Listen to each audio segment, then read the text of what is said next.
Hello, everyone, and welcome. First and foremost, I hope that you are staying healthy during this time. I know we have many fellow social justice warriors with us, and I just want to acknowledge that this week was one small step towards accountability, and there is so much more work to be done. So it is great to gather as a community and really focus on this very important topic today. I see we have lots of folks who are joining us, some folks who might not be familiar with Inspire. For those of you who are new, Inspire is a secret weapon to CHROs and CEOs for everything on their human capital agenda. We help in three ways: doing interim fill-ins, for example, open roles due to parental leave or maybe standing up HR departments from scratch. We help lean teams get strategic projects done, and we skill and coach in every area to be a modern leader, and also can upskill existing HR teams. We're a team of 37 experts across the country, and we work with both Fortune 500s and high growth companies alike. So we launched Redesigning the Future of Work just about this time last year, when suddenly everything that heads of HR were charged with was escalated to mission critical. And we wanted to create a sense of camaraderie. So the thought was to bring together the Inspire community and tackle whatever the most pressing issues were for folks. So today, we are very much focused on diversity, equity, inclusion, and belonging, what we refer to as DEIB. And we're looking at it today from a fresh perspective. We want to kind of take a step back and think as a community about some of the behavior science behind the way that the human brain works, what leads to behavior, and most importantly, how we as leaders can really shift that behavior within our organizations.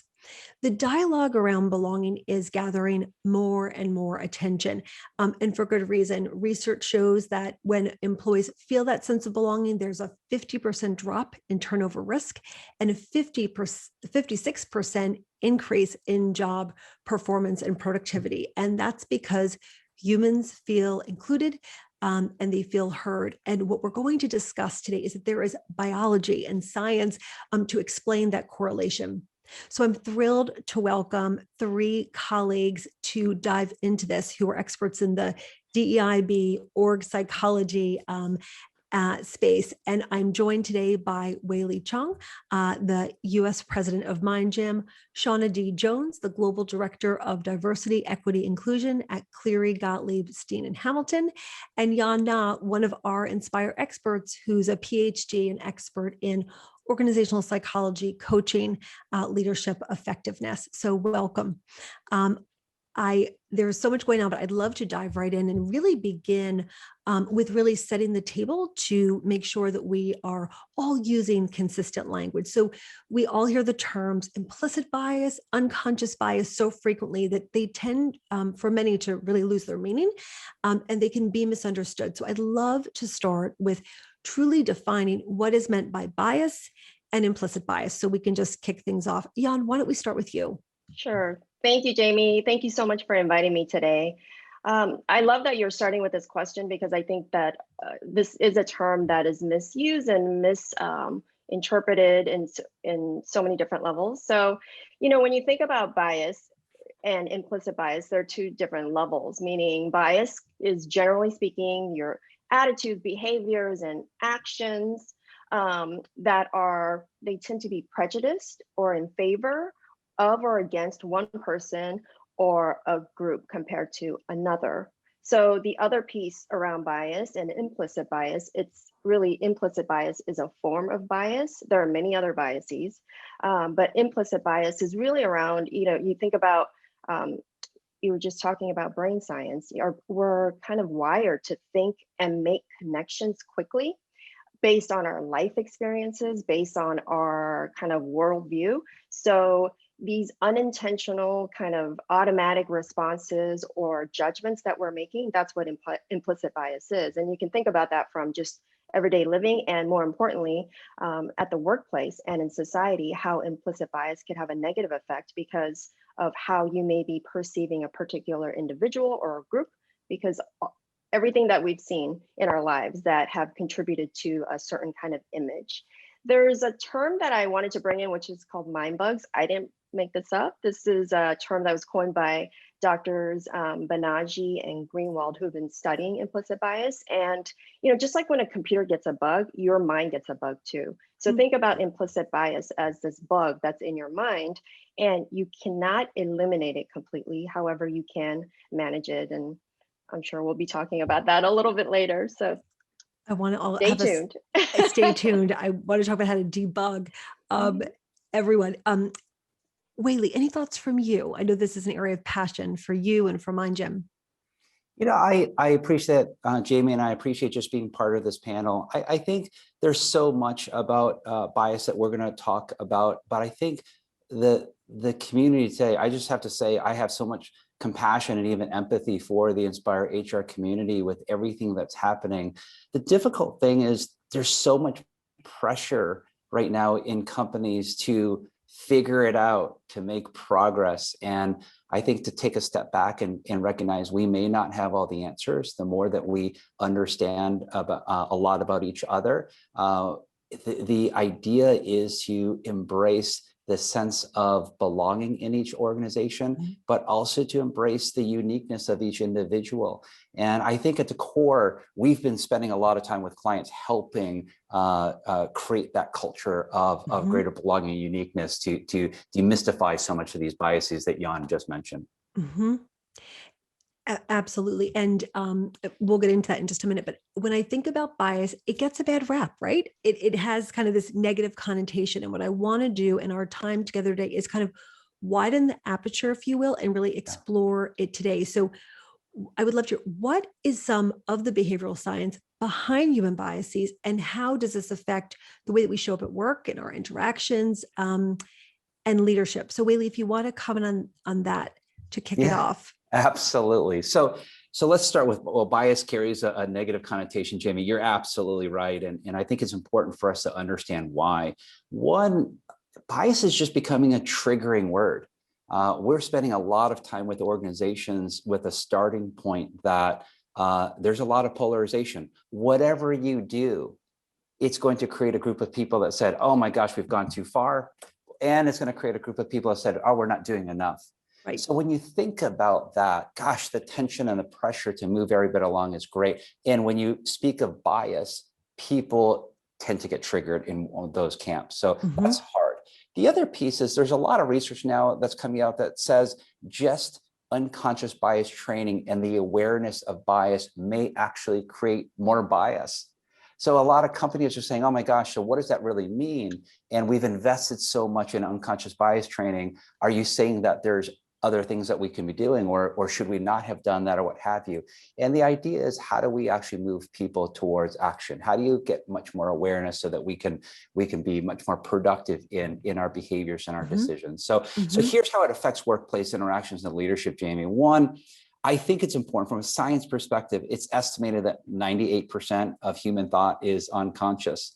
Right. So as your community, think about waking up and brushing your teeth or driving to work. If we had to stop every day and literally think about doing those things, we would probably be absolutely exhausted by 10 o'clock in the morning. So our brains are amazing super machines that help us protect our energy to focus in the right place. But it's also estimated that there's 120 biases, that your super machine is wired in a way to help you make sense of certain things. And one of the core thoughts is you want to be around people that are similar to you. So search for sameness, they call it, right? It's a search for sameness. Yeah, it's a survival mechanism. Yeah, that's right. So, I want the community to think about, it doesn't make you a bad person. But we've all been in this situation. If you interview, let's say 10 people, and one person happens to come from your hometown, or they graduated from the same school as you, you naturally say, oh, I'm excited to meet this person. Right. That is a bias, and that doesn't make you a bad person. Right. It just makes you human. Shaunna, thoughts from you? Absolutely. So first of all, Jamie, thank you so much, and to the Inspire HR community for having me here today. I will say, as a DE&I professional in a global organization, there are things that I can set strategy and policy on, but the most effective tool in my arsenal is influence. So when I'm thinking about bias and I'm thinking about how I am working with the firm leadership to affect change, I think about the language that resonates with them. We've all had implicit bias training, but I have a global organization of brilliant lawyers, and they like to think that they make very good decisions. So coming to them with the posture that your decision making wasn't accurate is not going to get me anywhere. We started talking about filters in our organization, which is, what's the filter that you are making this decision through? It could be like a like me filter. It could be the filter that because you go to an Ivy League school, you're necessarily more intelligent or equipped to do the job. But like you're on Instagram, and I will admit I do it, all of us have used a filter. And we know that we can put on a filter and we can take off a filter. And using that language has started to move people more into that growth mindset around this that we're looking to see, as opposed to the knee-jerk reaction, I could never be biased or my decision making is flawless. So in all of the conversations that I talk about with DEIB, and I'm sure we'll get into it more, it's about understanding you want to move the culture, but where is the culture today? And language is part of culture. So I really try to pay attention to that when we're talking about bias. The filters. I love that. I love that. I was fascinated. I'd read, and Wei-Li, you touched this, that as humans, we're exposed to, I think it's 11 million pieces of information every second. And our brains can literally only process 40 pieces of data at a time. So what we do as humans is we look for judgments and biases as kind of a survival instinct, as these kind of shortcuts. So our brain creates these shortcuts, but I think that what happens is it kind of opens up these moments. So as leaders, we need to like create this whole new perspective of how we build this sense of working together within organizations. So armed with this kind of powerful data that we're talking about, how the $1 million question is, how do you best align leaders behind the why? Like, what is the why behind DEIB, and how do you align it to the goals of the company? And you've heard me say before, many of you, we need to create kind of the business case against the goals for DEIB. But if we're just talking about the business case that was established in the 80s, that concept, it's really very 80s, if you will. The more modern way of looking at it is, what is the human case for DEIB? How do we create a moral imperative? You know, not just the business case, but add in the human case, and then link those to goals. So anyway, any thoughts on how you align around the why for the DEIB? And Shaunna, I'd love to start with your thoughts there. Sure. And Jamie, I love moving it from the business case to the human case, but I take it even further and think about the survival case, because I think DEIB is existential for organizations right now. You have to find the lever that matters to the long-term future of your company. So as a professional services organization, we do not make widgets. I say this all the time, right? We are only selling creativity and intellect of talent, and that talent needs to be refreshed all the time. So talent for us, that is fundamental. And if you look at the changing demographics of the entire world, and you also look at the changing expectations of Gen Z in terms of how they expect to be treated within organizations, demanding to work for values-centric organizations, we can't just silo DEIB. That's what I talk to our leaders about, the fact that like you're thinking this is off on the side, but actually this should be fundamental in everything we do. And I think you can find a unique lever for your organization, whatever that is, and focus on that entire strategy to that issue. You can be so much more successful. I love that. And I just want to say, like, there's also I think it's human nature, particularly when you're a driven professional, you want to take that person who is an outlier and you want to convince that person, because you're sure if you can just get them over a bourbon and make them understand the world, that they will creep into your camp. But that's not always the case. And so what we've really tried to do in our organization is really focus on the people who are leaned in to make them our ambassadors, and then B, that kind of like silent in the middle that can be moved. You know that when it comes to business strategy, the curmudgeons, they will move along once the organization leadership moves along, because it'll be a business imperative to move along.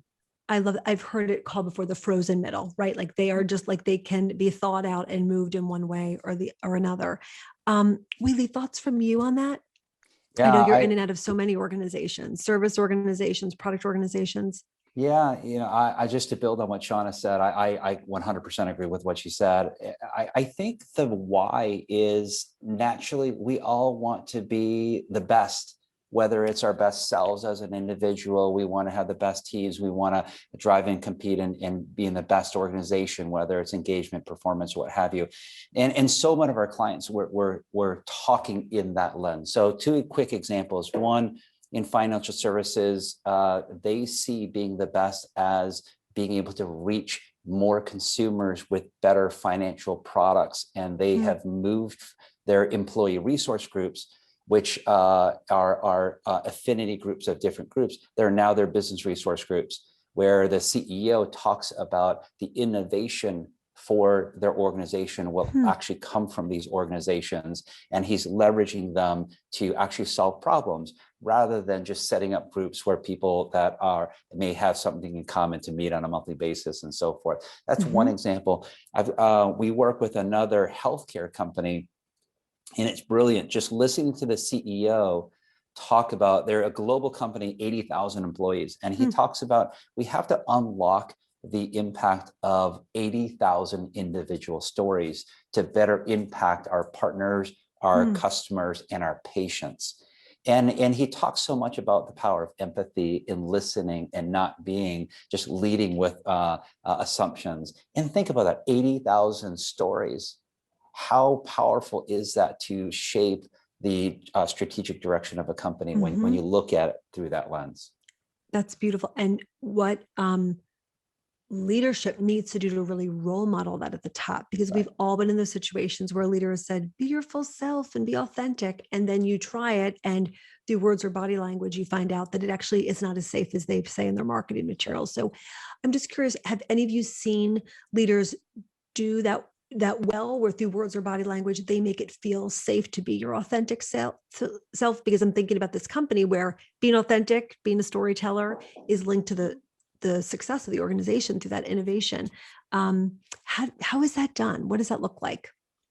Can I just quickly just kick that off, Jamie, in that there's so many things that come together this past year, and think about, we're all in this hybrid working world, and we've exposed everybody to a glimpse of our personal lives in a certain way. So I think in many ways, to Shaunna's point, you have to meet the organization where they are. How much do they embrace authenticity? Do all employees feel like they need to put a background on, and are they embarrassed if a child comes up and wants to talk to them, or do they lean in and embrace that? And I think that tells you so much about your culture and your organization for your starting point. Right? You have to really define your starting point as a place to move. That's true, Wei-Li. And I will also say that what we sometimes see in organizations is leaders aren't even being authentic with themselves yet. So it's almost impossible for them to be authentic with the other employees. Something that we've been doing at the firm, and it's also around the question why, is we have Ask Why sessions that are only amongst partners. And they talk about the reasons why we have not made as much progress with respect to DEIB as we would like to, and what their individual commitments are going to be. And these are raw, honest conversations. They happen weekly or bi-weekly, depending on what group it is. And you can see people unthawing. You can see female partners or partners of color talk about the fact that they too feel an emotional burden. They haven't been able to really express it within their fellow owners. So of course it's difficult for them to express it when you think about professional staff and younger lawyers. And I think focusing on making sure that authenticity is happening at the leadership level first is really important. I wanted to share two examples and touch on what Wei-Li and Shaunna both said. It's so powerful because Wei-Li, what you were saying about 80,000 stories, I think that's so impactful because, and empathy itself, right? So thinking about creating an inclusive environment and not having inclusion come into the environment, thinking about empathy and how you can have real dialogue with individuals. And it's interesting because I've been holding so many executive interviews as well as listening circles through Inspire about DEIB. And there were so many instances where the fact that you're just listening to someone and fully listening, it opens up this whole kind of dialogue that doesn't normally exist in the workplace. So the truly listening to understand what the other person is feeling and thinking, it's extremely powerful. And that goes back to what Wei-Li was saying about empathy. And then on the other side, this idea of leaders modeling this inclusive behavior, so you're not excluding. Shaunna, what you're saying is so important, because I have an example from a call that I had with an executive the other day during the verdict of from the Chauvin trial. She said that during that time she was in a client meeting, and she had everyone sort of texting her, and she identifies as an African American woman. And she said that, you know, people were texting me and I was starting to feel really overwhelmed and starting to well up. And she said, in that moment, rather than just pressing through, she said, in that moment, I decided to tell everyone, and I wouldn't have done this a year ago, but I decided to tell everyone, hey, I need a minute. I need to process. I need to reflect on what's happening, because I can't be my true self if I don't. And I get goosebumps just telling the story. And I got very emotional when she was telling me this too, because, you know, it's that human case that you were talking about, Jamie, like leaders modeling, being authentic, being themselves, and not separating the fact that you have a role, yes, and you are human. That helps with kind of modeling the behaviors that are required to create a sense of belonging and inclusion. Yeah, Jamie, if I can just quickly Please. build on that, one of our cornerstones at Mindgym when we think about inclusion is we call it valuing variety.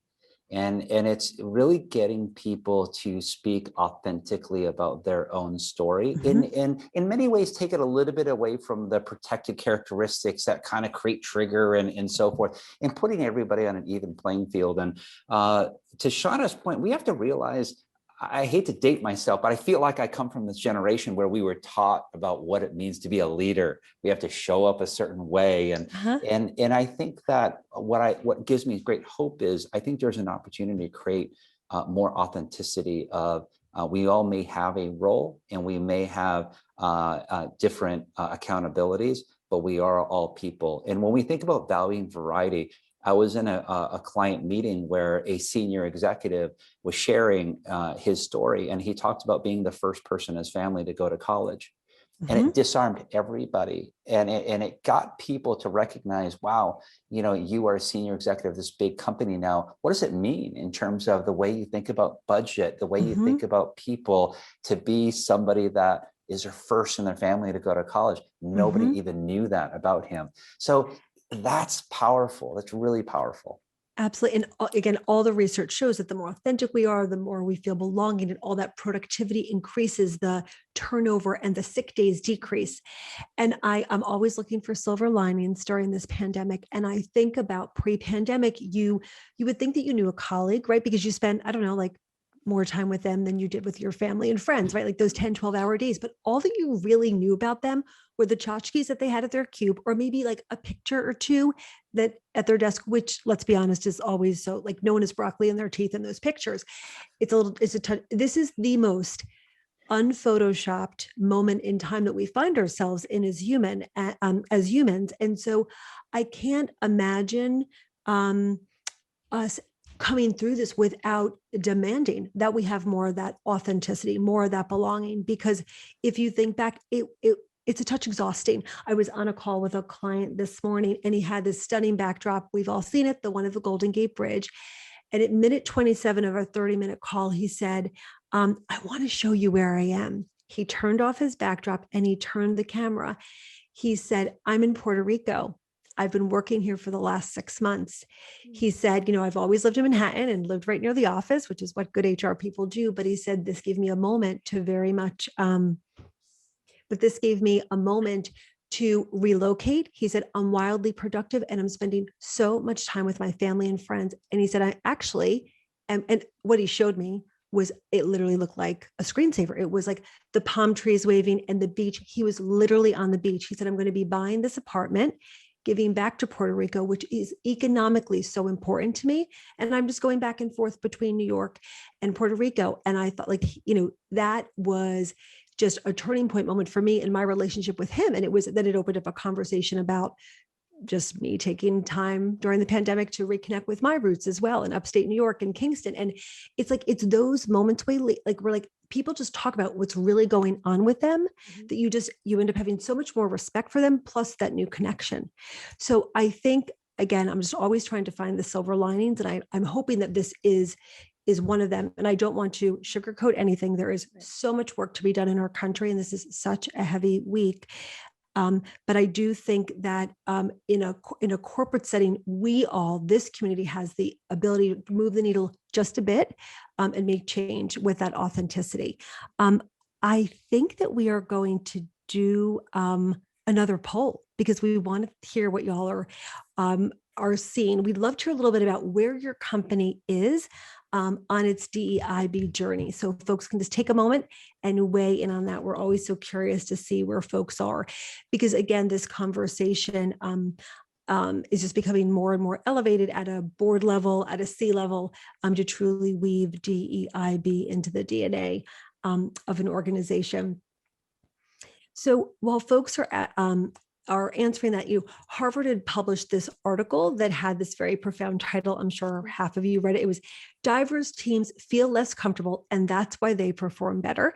And it kind of stopped us in our tracks, right? Because what it spoke about was that when teams feel less comfortable, there's less groupthink. People push back on each other more because they don't say, "You're from my hometown, you must have the right answer," right? Like they're really pushing a different way. So when it comes to implementing all these strategies, there are so many tools we almost can't absorb and implement them fast enough, right? It's, all the usual suspects: reducing bias in hiring, which we're talking about on our panel next month, training, employee resource groups, mentorship, sponsorship, even taking a look at bias embedded in technology, listening circles. I would love to hear from you kind of examples that you've seen on the DEIB journey where there's truly been progress, right? Like if we have people in the community today that have a lean HR team, they don't have time to do everything. What are things that could possibly move the needle, and just highlighting any initiatives? And it's interesting, Jan, we'll start with you. Most folks here are saying that implementing building structures and training is a focus almost tied with developing a strategy and a plan. Okay, great. Yeah, Great. Jan, over to you. Sure. One of our favorite clients, who shall remain nameless, but one of our favorite clients, what I love about this particular organization is that they're really being thoughtful about their approach. So instead of reacting to everything that has gone on in over the last year, what they're thinking about is how do we do it in a phased approach? So in fact, there is a phased approach. So it's first starting with align, which is aligning the organization on what DEIB really means. Everyone is on a kind of a different journey in terms of their awareness about the concept and what it means. So aligning is the big piece, and then learning from the organization about what DEI. For them, it's around DEI because belonging will happen as a result of DEI. What does that mean? What are employees saying? What are the executives saying? What are the middle managers saying? And then the next piece is around engaging the organization. So from that learning phase, what we're doing is trying to identify areas that are going to be not only help the employees and managers and leadership feel engaged in the process, but also how do you sustain that piece? If you are doing any kind of transformation, and now there's talk about renovation versus transformation in terms of culture. When you're doing any kind of transformation, how do you make sure that it sticks? So that sustain piece has to do with measuring all of the efforts. So it's putting it into kind of these buckets of align, learn, engage, and sustain. That's been really easy to kind of wrap our heads around. Not just from the consultant standpoint, but also from the client standpoint. We're at this phase, and this is what we should be focusing on. And the other thing too is that DEIB is a constantly evolving concept. We are continuing to learn more about what that means in organizations, and we have been learning for the last however many years that we all have been working. So with that said, having some grace about you're going to make mistakes along the way. We're still learning. We're learning together. We're trying different things. We're going on this kind of iterative and innovative journey together. That's a big piece to feeling like everyone is sort of engaged in the process. So phases, and then recognizing that we're still learning together about this concept and how to I best love make that. it work in organizations. I love that. Phases and the space and grace to say, thanks for bearing with me. We're trying, like our heart's in the right place. We're trying to make progress. We're going to make mistakes. I think that is the most powerful thing that leaders can say during this time. Any other thoughts on that? So one thing that has been working for us, we started last summer what we're calling our path to diversity, equity, and inclusion, because before we had the diversity and the inclusion, but it was very clear to us that we were missing the equity. We really, rather than once again just reacting, took a step back and said, A, we need to break down the silos, and B, we need to bring the right people together. So I think so often when we talk about DEIB strategy, we either give it to the DEIB professionals and say, tap us on the shoulder when you need some help or a decision, or we kind of do it the way that it's always been done, and we had to say no to either one of those. We set up 6 global working groups, and the working groups are comprised of senior partners in the firm and also core professional staff across a variety of areas. So if you're talking about something that's going to impact learning and development, that person is in the room. If you're talking about something that's going to impact benefits, that person is in the room. So we can really take a 360 view at our DEIB decisions. And the other thing is we make the partners work. It's not just about them coming up with lofty ideas. They sit in the meeting, have just launched a brand new education curriculum, and the energy that they bring to it, you would think that they were billing by the hour for it, but they love it. And through that energy, we've been able to roll out a better curriculum than we ever could have. And I'll say one more thing about education. We've always invested a lot. We've always been a little bit unclear what we were buying in terms of results. So we started first with a survey to people who are at the senior levels of both the attorney side and also the professional staff side, and said, what do you have trouble doing with your teams? Where do you feel uncomfortable? What are the skill sets you wish you had? And now we are tailoring our curriculum to those needs as opposed to telling people what they should learn. And I think it's been a lot more effective because everyone who sits there, they kind of think like, oh yeah, that was the question I had. And they heard me, to your point, Yon, they heard me, and now they're acting on what they heard. So I'm a big fan also of like, listen and then act. Oh, I love that. Yeah. Shaunna, Yon, I think if there's, gosh, a big nugget for the community to take away with, it's just exactly what you said. We're spending so much time with clients that want in all good interest to do something, to act quickly, and they're not seeing results or may create more challenge. So an easy example is a lot of companies are saying, okay, we see the challenge. We're going to create more opportunities for diverse candidates in senior leadership roles. We have a commitment. We're going to put some quotas out there and so forth. But is the byproduct over time not addressing why that hasn't organically happened? And are you going to create more turnover because you're not ready for it, because you're not addressing some things that may be systemically happening in your organization? So looking at the poll and knowing that a lot of people are ready to implement, the listen before acting, I think, is really important. We encourage for most of our clients, we start with a program in building a narrative so that people understand where they are and the narrative around what they want to achieve, so that you align everybody on that path to progress, rather than jumping to something that they think is going to address. If it was that easy, boy, we would all make a lot of progress, but unfortunately, it's a little bit more complicated than that. It's a bit about, we always talk about clients like kind of like sitting with your own personal origin story of when you might have also felt a lack of belonging. Because, for example, I identify as white, and I don't have the lived experience that so many people in the BIPOC community have. I have felt othered in other areas of my life, but not the one that is such an overdue focus in our country. And what I'm seeing is that we need to really sit with that discomfort and really have honest conversations about what it would feel like if that is something that you could not cover or could not bring up in a conversation, right? The way that you have felt othered.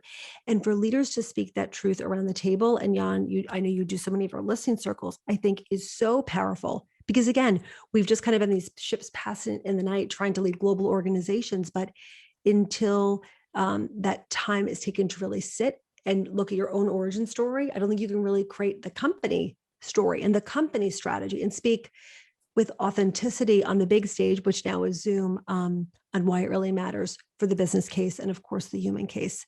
But this is indulgent for many organizations to take that time.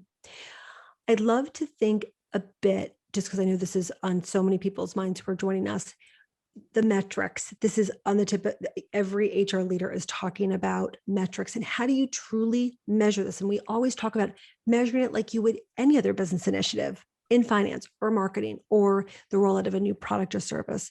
So I would welcome any wisdom that you all have around the metrics to measure DEIB at 3 levels: the organizational level, the leader level, and of course the individual level. And again, this all goes back to accountability, which is such a big theme coming out of this week. Wei-Li, I'd love to start with you. Yeah, gosh, Jamie, metrics and measurement, it's so hard right now.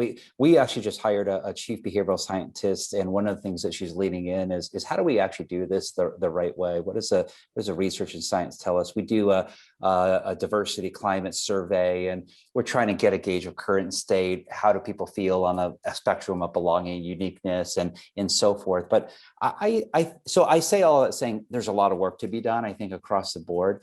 For me, at each of those levels you described, I think engagement is a critical measure. How emotionally connected are your employees to your organization? And that can be a predictor. We know higher engagement or higher emotional connection to an organization is predictive to performance. And when you just think about that emotional connection, that has so much to do with whether or not they feel included, whether or not they feel like they have a sense of belonging, valued, and so forth. So if folks are doing engagement surveys, I think that's a great start as a key metric. I agree with what Wei-Li was saying, and really zeroing in on the inclusion piece of it. So, and it could be as simple as, do I feel like I belong in this organization? Do I feel like my manager encourages me to feel like I could bring my authentic self? So it's the focusing in on very specific inclusion index items that is going to be hugely beneficial to measure whether or not all of the work that you're doing that is a result of the listening and learning phase, if all of that work is really fruitful. And the other piece too is don't expect behavior to change overnight, and that it could take a quarter, 2 quarters, 3 quarters. It is a longer term journey. And I think that's the other piece too, is for organizations to realize that there'll be incremental shifts rather than this whole entire kind of 180 from A to Z. That doesn't happen overnight. It will happen incrementally.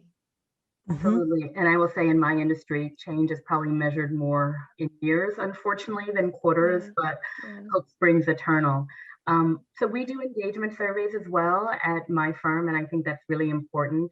However, we wanted to also provide a tool for the leaders. So as part of our work starting last summer, we have rolled out a diversity dashboard.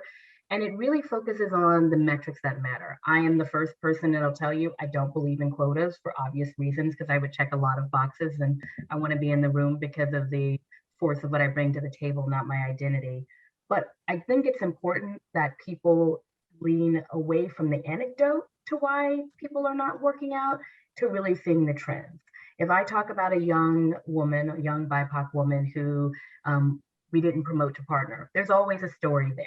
However, if I can put in front of you that over the last 10 years, there have been prominent women of color that were not promoted, then that's a completely different discussion. So our diversity dashboard, it tells you by P&L, by practice group, because I think it's important also to line that up. What are the demographics of your more junior population? What does the leadership look like? Where are the disparities between that? Where are the hours going in terms of like, that's opportunity for development and growth? Are you actually giving those key opportunities to a wide breadth of people? And then importantly, who's leaving and what do they look like? You know, if Mhm. you are seeing trends of attrition where your women are just falling off the charts at like fourth year, fifth year, that's not a them issue, that's an us issue. Uh-huh. And our practice groups can look at that quarterly. I look at it with them, so it's not something that's not without context, because the goal is not to bludgeon people. The goal is to use it as a problem identification and problem solving tool. Mhm. But already in the year or so that we've had that rolled out, you can already see people are asking for the information now. They're like, I want my dashboard. Where is it? Oh, I is want that to see where I am. interesting? Yeah. It's like Yeah. what gets measured gets done. And there's a positive peer pressure, if you will, Mhm. to also knowing that it's on a P&L basis. Um, do and do, do you report it on the dashboard? Is it quarterly at this point or So monthly? I can pull it up anytime, and the Okay. professional development individuals that are embedded in practice groups can pull it up anytime. So let's say the practice group leader wanted to just take a snapshot. Hmm. But here's the important thing. We don't have it on their desktops. And we went back and forth with that. And I said, Huh. because numbers require context. For instance, if we're seeing that all of our cisgender white men are working less, I'm just putting that out there. I'm not necessarily saying that's Sure. the case. Just an example. Then I don't want you to think that's because they're either lazy or something else. You need Sure. to understand the context. And that's why I Sure. think I don't, that's why we do it the way we do it. But Okay. we do have quarterly standing appointments, and we try to do it even more Okay. frequently than that.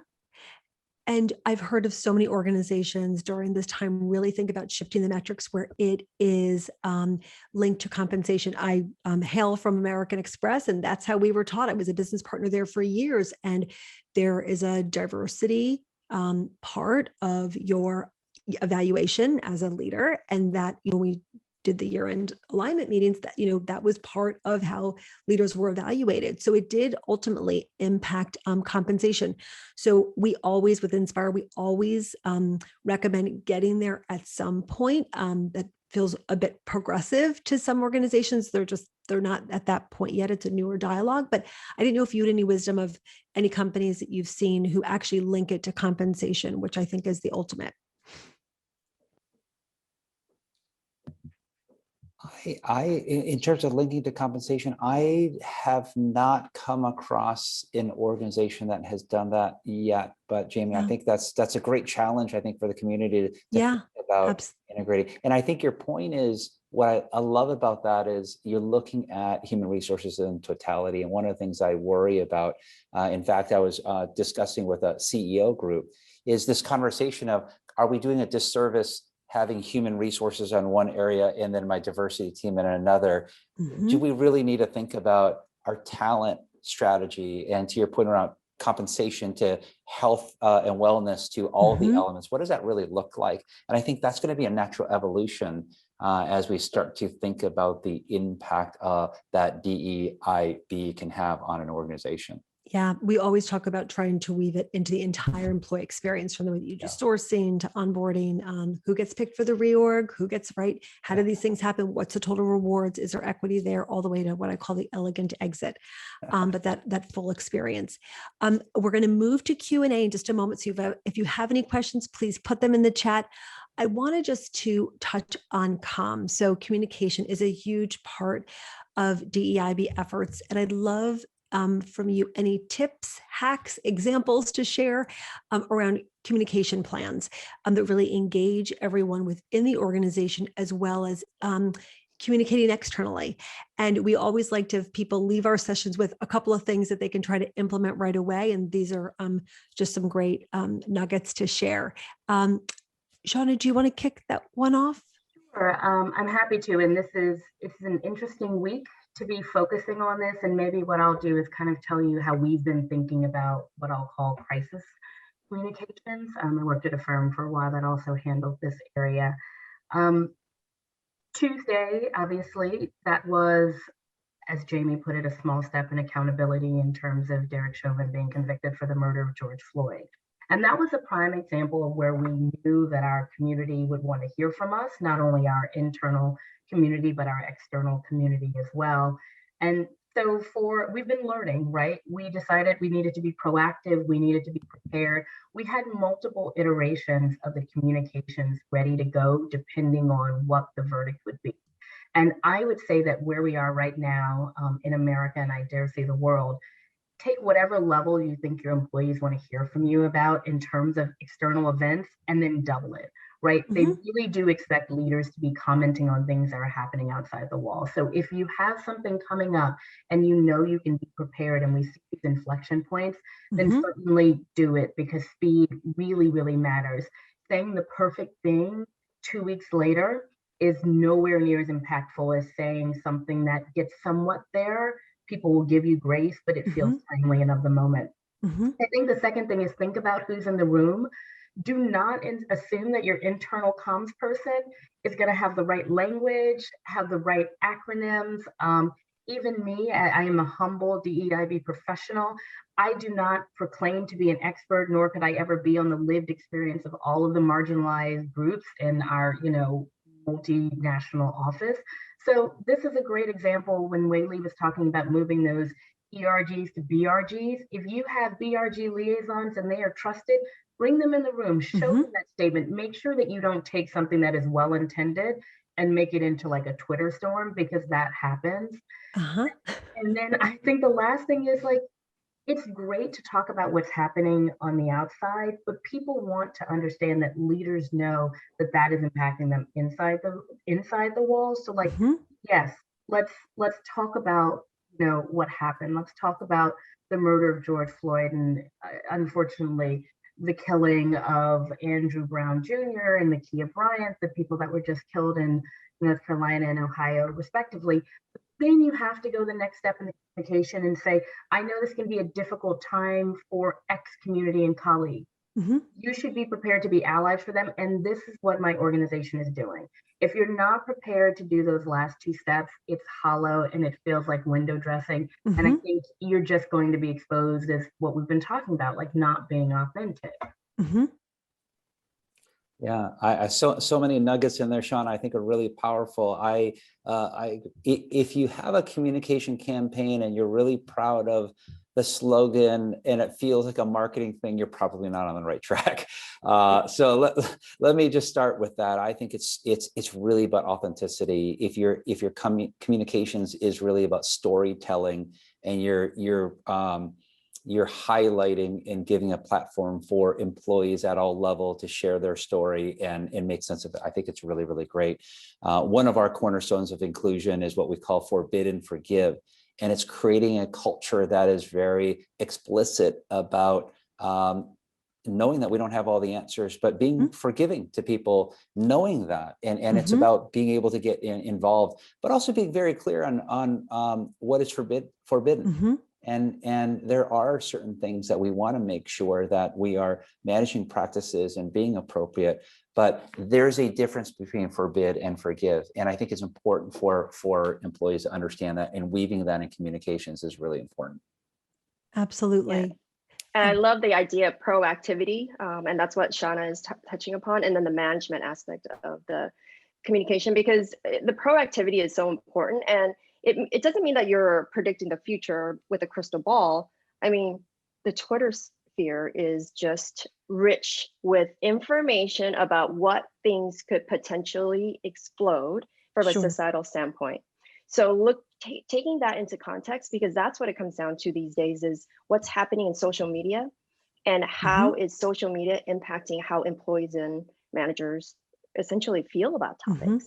So that's an important piece, is to be proactive and see what's happening outside of just the traditional news cycle. What's happening in social media.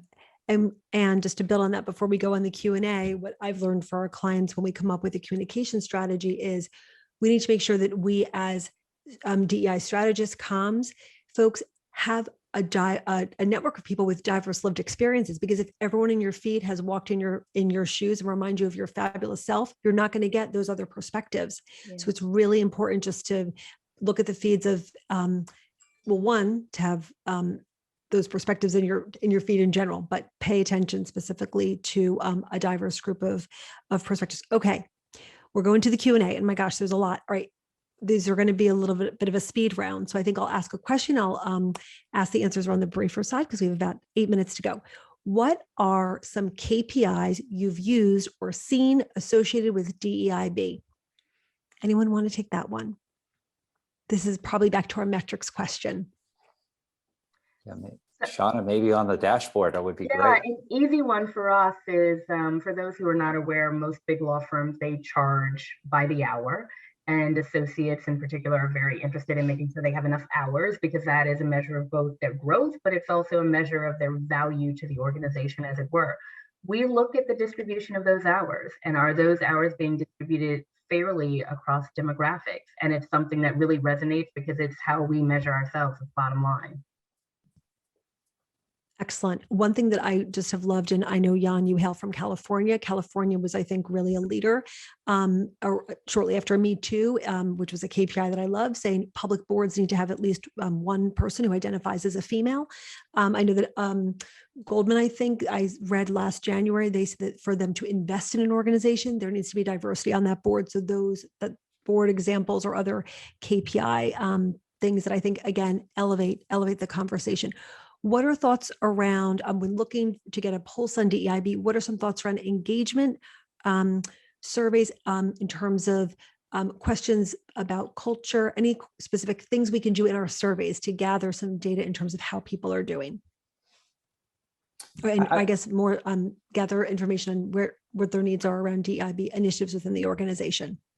So a quick answer to that is I think there's value in engagement and culture surveys as long as there's strong intent around the questions. I've been in organizations where an engagement survey was 100-some questions, and it's tough to get a lot of value out of that. I think, Jan, you gave a great example of if there's a statement in there about belonging and it's very clear and it's science-based and you can track that over time, I think there's a lot of value in that. So I would say it's really about the intent and the science behind the questions. The danger is I see a lot of organizations having it be a place where they just want to ask a lot of questions without really understanding the intent and the outcome and the actions from those questions. It gets diluted. Next question. Have you noticed any improvement in employee morale and mental health since raising DEIB as more of a business priority? Yeah, my quick answer is I think mental health right now is a massive point and topic for all the things that we just experienced this past year. Being isolated from one another, to seeing what's happening in the world, to not feeling productive, to not feeling included. I think it's a great question for teams to think about mental health and wellness in totality of an organization's culture. Yeah, and there has been a trend toward bringing in clinical psychologists even to the conversation, with especially post the mass shootings in Atlanta, having these employee resource groups and BRGs that are from the Asian American perspective or API perspective, having clinical psychologists hold discussions on site within Zoom with their employees. So there's this blending again of who you are as the multiple identities that you hold, and then who you are as an employee, and being able to bridge that gap. There seems to be more of a trend in that direction. One of our clients also said that their EAP, the Employee Assistance Program, the 800 number you can call for support, they specifically asked the EAP to look at their staffing of who answers those calls, right, to make sure that there's broader diversity, just so that they can hold space no matter what situation the person finds himself in, based on how they identify the intersectionality of that. Any tips about budgeting for DEIB initiatives and talent acquisition? So I will say the first thing to do, glom onto someone else's budget if you can. And by that, I mean, think about the intersection. So it's interesting you just said that, Jan. We have also brought in a licensed therapist for our Black community and our EA community. And I partner with our director of well-being, right? So it doesn't all have to come out of my budget. If we're really talking about DEIB embedded in every facet of the organization, you can find resources by showing how it intersects. And then the other thing is go to the very top, and I know that can seem bold, and, depending on your reporting lines, someone may want you to roll up the budget, but if this is truly going to be something that is at the forefront and people are making external statements, push to get in touch with that person who owns the ultimate budget, the ultimate P&L, and say, this is why I need this money, and I need it to be earmarked for DEIB, not just, regular old HR. And it feels a little bit like the dawn of Y2K. Do you remember how the CEO was always turning her chair to the CTO and saying, hey, any ideas on how to solve this? I feel like now the CEO is turning her chair to the head of HR and saying, any ideas how to solve, people feeling isolated at home, DEIB, et cetera. So this is, I think if there was ever a moment to ask for budget for these things, I'm sensing that leaders might be a touch more interested. One more question. Any strategies on how to balance professionalism and adding value to your true, as your true self? How do you balance those things? We're living in such interesting times. I think as a culture of an organization, the question is, how outcomes focused are you? A quick, we talked about the Zoom and seeing your lives and so forth. A quick story: when I was at KinderCare, we never let our teachers wear jeans. They had to wear khakis because there was this thought of it just looks more professional. And I feel like we're in this era where leaders didn't think that working at home is productive, and we've proved that clearly wrong. And one of the first decisions I made, I said, I don't think we've ever lost a family because of what type of pants our teachers are wearing. And as soon as we changed that rule, our teachers were celebrating, and they felt so much more connected because we were actually talking about things that mattered and not necessarily our perception of what. So it's really about becoming outcomes focused, and it's a good test of your culture around that balance. Absolutely. What a great note to end on. We are at the top of the hour. Shaunna, Wei-Li, Yon, thank you so much for your wisdom, particularly during this week when we are all unpacking so much. I thank you for your time. And we are here to continue the conversation. If anyone ever wants to reach out to us to see how we can lend a hand, keep us on speed dial. And in the meantime, I hope that you continue to stay positive, test negative, and just stay healthy during these times. And thanks, spring. I think it's almost here. Be well, and we'll see you next month. Thanks. Thank you. Bye. Thank you. Bye.